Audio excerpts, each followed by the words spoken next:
እግዚአብሔር ክፉ ሰዎችን እንዲያጠፋ አንለምነውም። ቢቻል ልብ እንዲሰጣቸው እንለምነዋለን።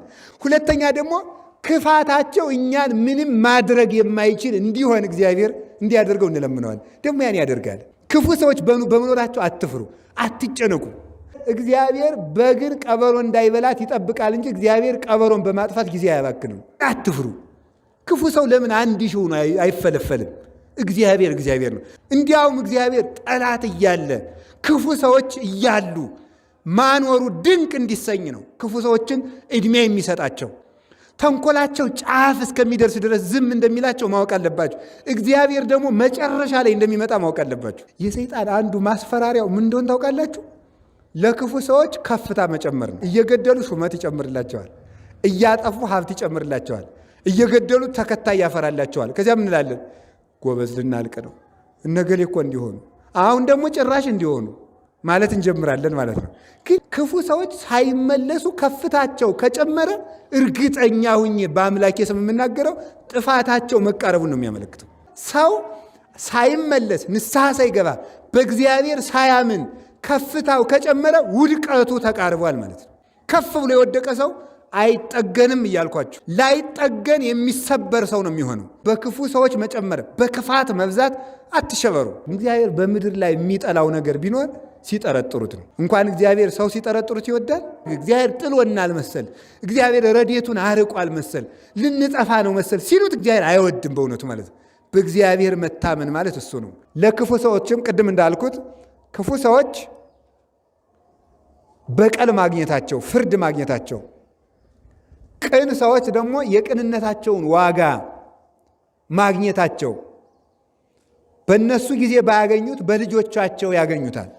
ቅኖችም ሆነ ጠማሞችም ሆነ ጠማሞችም የጥመታቸውን ዋጋ ኋላ የዘሩትን ያጭዳሉ። ሲያጭዱ በዓይናችን እንመለከታለን።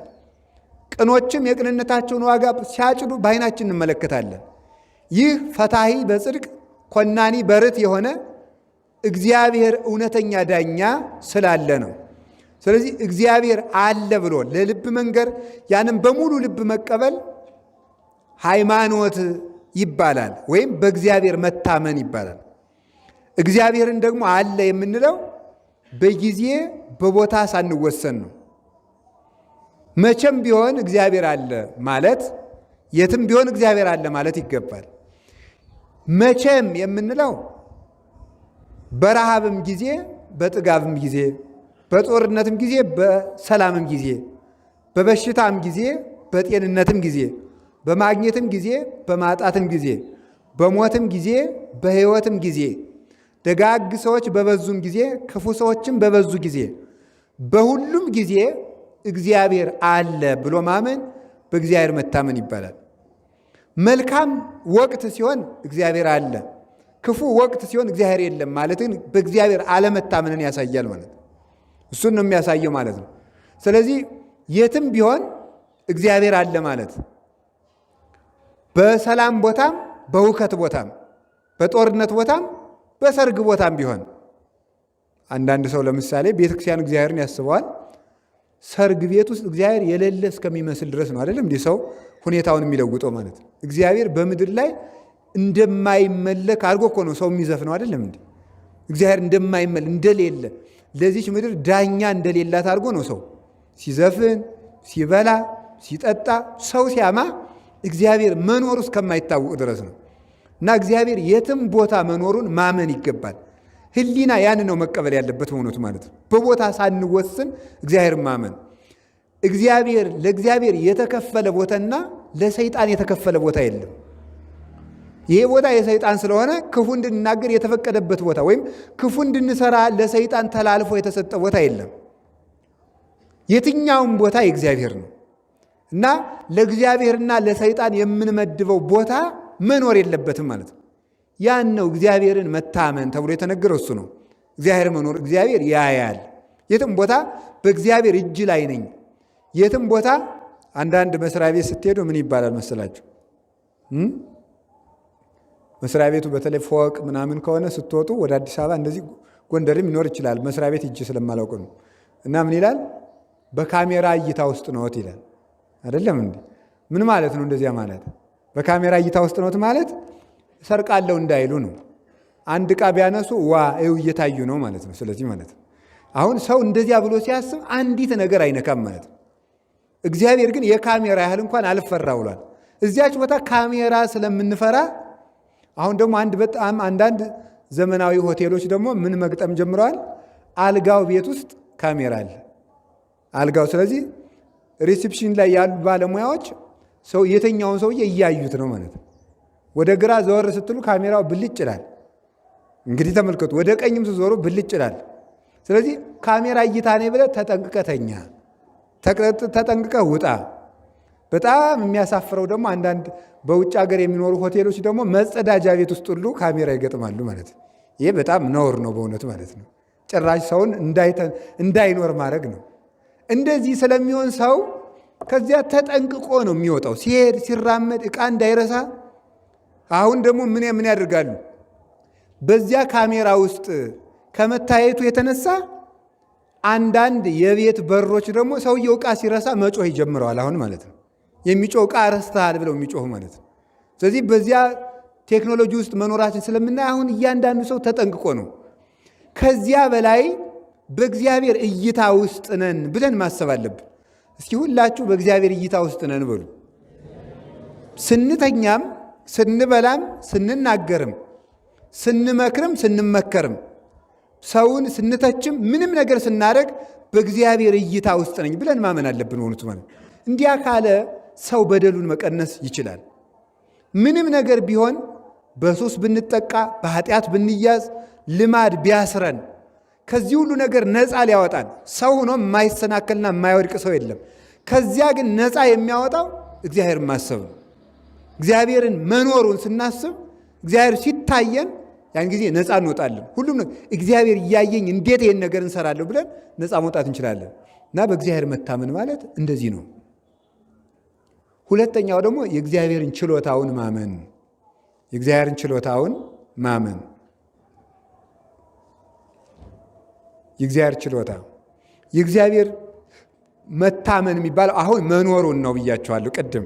ከዚያ ደግሞ ያለው እግዚአብሔር ሁሉን እንደሚችል ማመን ነው። እኛ በሰውኛው አስምረን ያስቀመጥናቸው መስመሮች አሉ። እንዲህ ከሆነ እንዲህ ይሆናል፣ እንዲህ ከሆነ እንዲህ ይሆናል፣ እንዲህ ከሆነ እንዲህ ይሆናል፣ እንዲህ ከሆነ እንዲህ ይሆናል ብሎ ተፈጥሮ ያስቀመጠልንና እውቀት የሚነግረን ነገር አለ። እግዚአብሔር ግን ከዚያ እውቀት ውጭ በሆነ መንገድ ሊሰራ እንደሚችል ማወቅ አለብን ማለት ነው።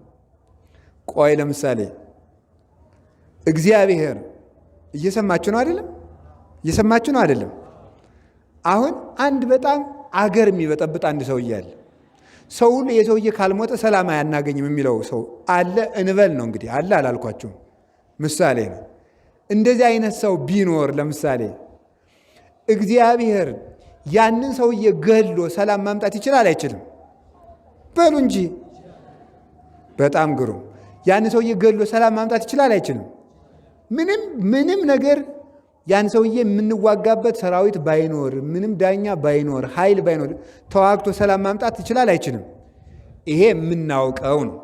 አሁን ሌላ የማናውቀው የእግዚአብሔር አሰራር ልነግራችሁ ነው። እግዚአብሔር ያን ክፉ ሰውዬ ለውጦ ሰላም ማምጣት ይችላል አይችልም? እንደሱ ነው በእግዚአብሔር መታመን ማለት ነው። ያን ክፉ ሰውዬ ለምሳሌ በዘመነ ሰማዕታት ተመልከቱ። በዘመነ ሰማዕታት ሰማዕታትን ሁሉ ሲገድል የነበረ አንድ ሰውዬ ነበር። እሱ ያላሰቃየው ሰው የለም በእውነቱ ማለት ነው። አርያኖስ ነው የሚባለው። የአርያኖስን እጅ ያልቀመሰ ሰማዕት የለም። በ40ው ዘመን ያለቁ ክርስቲያኖች ሁሉ በሱ እጅ የተሰቃዩ ናቸው። ስለዚህ አርያኖስ እንዲሁ የድሮ ክርስቲያኖች እንደሚያደርጉት አርያኖስ በየት ሀገር ነው ያለች? ወደዚያ ይሄዳሉ። አርያኖስ ባለበት አክሊል አለ። ምክንያቱም አርያኖስ ሲገል እግዚአብሔር አክሊል ያቀዳጃል። ከዚያ በኋላ መጨረሻ ላይ ብሎ እግዚአብሔር ቤተ ክርስቲያንን ሊያሳርፋት ሲፈልግ ምንድን ነው ያደረገ መሰላችሁ? ለሰዎቹ ከሚወረውረው ሰይፍ መካከል ተፈንጥሮ ለሱ ዓይኑን እንዲያጠፋው ይሆናል። በሱ ሲያዝን አንድ ሰው ምን አለው?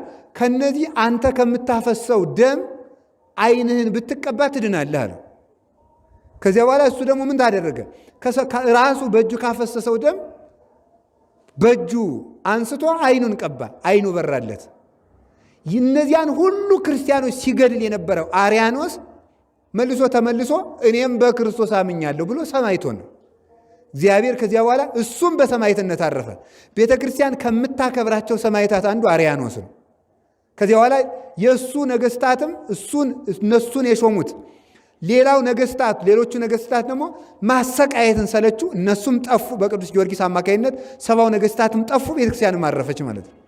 እና እግዚአብሔር የማይመለሱትን አርያኖስን ክርስቲያን በማድረግ ዱዲያኖስ ደግሞ እንደማይመለስ ቅዱስ ጊዮርጊስ 7 ዓመት መክሮት የማይሰማ ደንዳና ስለነበረ ከሰማይ እሳት አውጥቶ በማስበላት እግዚአብሔር አሰራሩን በዚህ መልኩ ያከናውናል። በጊዜው ክርስቲያኖች የሚዋጉበት ኃይል አልነበራቸውም፣ ሰራዊት አልነበራቸውም። እነሱም አልቀው በጣም ጥቂቶች ነበሩ። እግዚአብሔር ግን ማሳረፍ በወደደ ጊዜ ሌሎቹ አክሊል ተቀብለው ጨረሱ። አሁን የተረፈው ክርስቲያን ፈሪና መከራን መቋቋም የማይችል ስለሆነ እግዚአብሔር የሰማዕትነት ዘመኑ እንዲቀጥል አልፈለገም። አሁን የሚቀረው ክርስቲያን ፈርቶ የሚክድ እንደሆነ ስለተገነዘበ አንዱን ክርስቲያን አድርጎ አስተካከለ።